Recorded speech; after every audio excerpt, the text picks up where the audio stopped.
आठमल्लिक गोष्ठी शिक्षा उन्नयन 3 सागवान और 1 लिंब गछ बिक्री।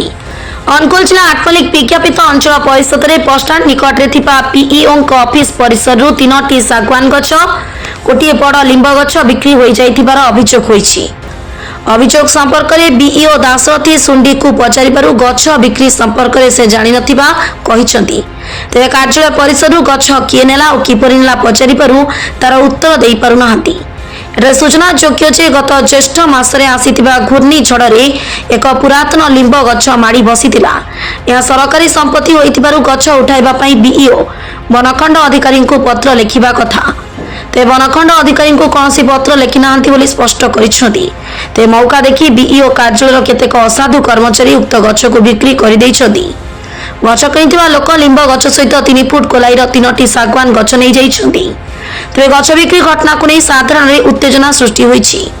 खूब शीघ्र उपस्थित अधिकारी निकट में अभियोग हेबाकु जाउछि।